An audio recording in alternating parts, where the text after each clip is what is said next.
Tagol! Tita! Tanya! Chinita! Sino? Ako?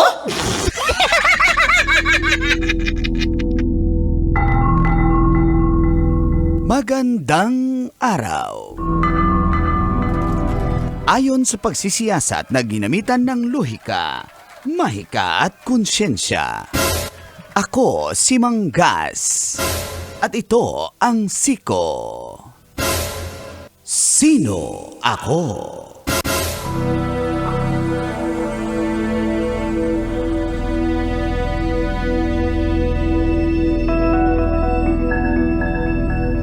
Isang groom ang nag-post online dahil sa kanyang hindi magandang karanasan, lalo na sa araw mismo ng kanyang kasal. Pinaalis niya ang kanyang best man dahil doon ito nag-propose sa kanyang kasal mismo. Ayon sa 30-year-old na groom, almost perfect na sana ang lahat sa kanilang reception, subalit nung dumating na sa bahagi kung saan magbibigay na ng kanyang speech ang kanyang best friend / best man, ay biglang nagbago ang lahat. Noong una ay biru-biruan lamang at ang mga kinikwento niya ay tungkol sa kanilang mga nakaraan. Nang bigla itong lumuhod at nag-propose sa kanyang girlfriend na nandun din sa kasal. Nagulat ang lahat, lalong-lalo na ang groom at ang bride. At sa isang iglap lang, imbes na sila ang bida sa kanilang kasal, ay inagaw na ng kanyang best friend ang spotlight. Agad nitong kinumpronta ang kanyang best friend na kanyang best man at rason pa ng best man. Akala niya, isa itong magandang sorpresa para sa kanyang nobya.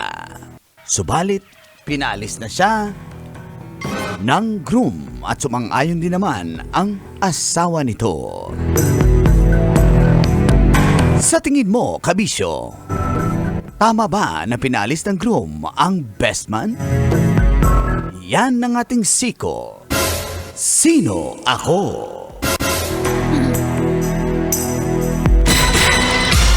Sino? Ako? Kailangan pa bang i-memorize yan? Basic! Morning call! Morning, T! Kabisyo! Feel Feel good good morning! Mayong adlaw, may buta kanindanan, marinaga sa inyong kabos. Mapya mapita na imbag na bigat kada kayo amin. Maya paabakpuki kayo nga August 20, 2024, Martes. Sa oras sa 7:33 ay kasama niyo na ang cool na Angkol! Angkol Dagol!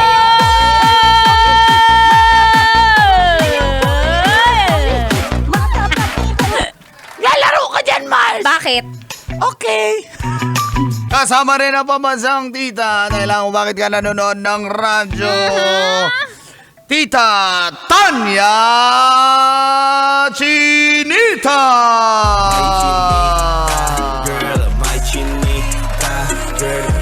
Thank you, Col! At hello sa mga, nang aagaw ng eksena. Naku. Yoko din. Bada! Ba't diyan ka na-propose, bada?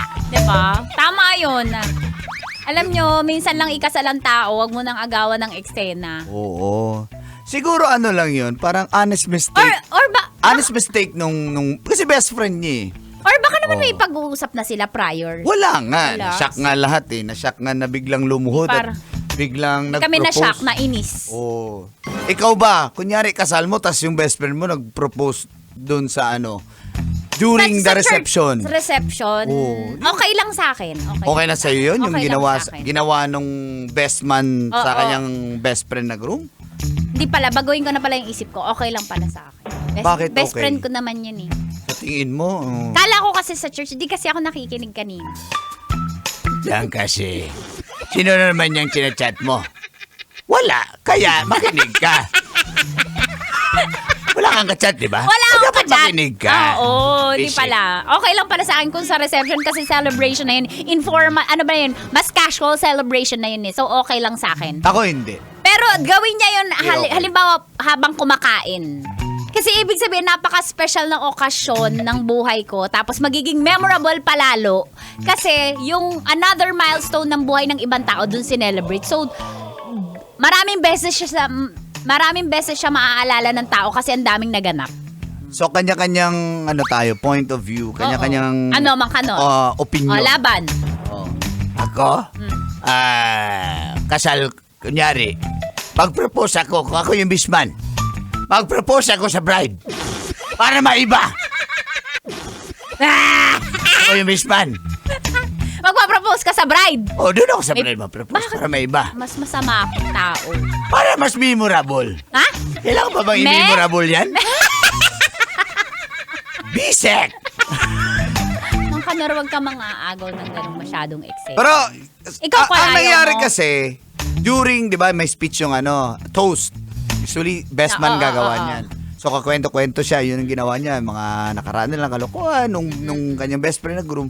Tapos biglang dun siya nag-propose. Okay lang during that pala time. yun. Okay lang yun. Sa akin, hindi. Bakit, Col? Oo.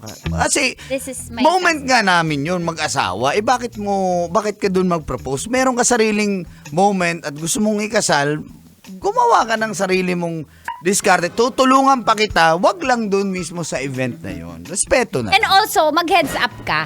Ayun, isa pa yun. Diba? Mag-heads up ka. Respeto Yun. mo sa ikinasal.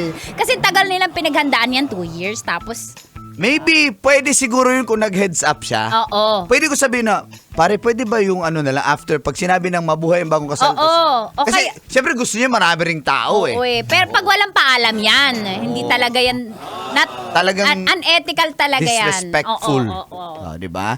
Kung nagpaalam sana, baka pwedeng malagyan ng Matulungan pa kita. ng organizer Tama. mismo na, uy, yung best friend ko gusto mag-propose. Saan natin pwedeng Oo, isingit oo. na hindi naman magmumukhang inaagaw nila Tama. yung spotlight namin Mga mag-asawa. babaero, mga agaw talaga yan eh. Anong yung agaw? Wala akong inagaw. Ano? Ha? Kusa pumupunta sa'yo? Ako yung inaagaw nila. Oo, kawawa. Di na mapagod ka, hinihila kamay mo. Oo, nalito na ako. Dito ako sa kaliwa, sa kanan. Ay, sa binili mo. Ha? Saan Sa binili? front. Ayan, kaya... Uy, ba't nagrobot-robot? Biglang nagrobot-robot. Kaya, yung mga kakasal dyan, mas maganda kung may heads up. Kung iso-surprise mo man yung girlfriend mo, magpo-propose ka, mas mabuti na yung siya lang yung maso-surprise, hindi pati lahat. No? Yung, lalo Tama. na yung nagpa-event. Kasi respeto na lang. Respeto. Baka pwede ngang maisingit nila dun eh. Diba? Siyempre lumuhod siya. Lumuhod. Yung best man, Yung groom. baka nagsuot lang ng garter sa bride. Yung groom? Yung photographer. Ayan, kasi tingin natin sa cheek. Yung best man? Yung groom. Hinagos niya. Hinagos? Hinagis niya yung bouquet eh. Pinagis ng bride? Hinagis ng groom. Mali. 5. Yung bride may hinagis. Hinagis niya. Yung bride. Yung bouquet. Hinagis niya yung groom. May tingin ka ba sa iba, ha? Yung best man. Yung groom. Babaero kasi. Yung groom? Yung... Sige, magsalita ka, ha? Huwag mo pigilin. Sorpado. Ay, Sabi niya, you may now kiss the bride. Sabi ni father. Sabi ng waiter. Babaero talaga yan eh. Yung waiter? Yung photographer. Patay na patay sa'yo. Yung waiter? Yung photographer. Hindi mo sure. Lagi kang pinipicturan. Ng photographer. Oo. Na-fall! Yung groom. Yung photographer. Sabi niya, ma'am, ano po gusto niyo? May iced o hot warm water? Sabi ng waiter? Sabi ng groom. Huh? Ang ganda mo talaga. Ang ganda ng gown mo, be. Sabi nung bride? Sabi ni father. Ay, ito po na, di po sa Love Radio! Kailangan mo pang memorize yan! Six! Beer, lakas ng tao.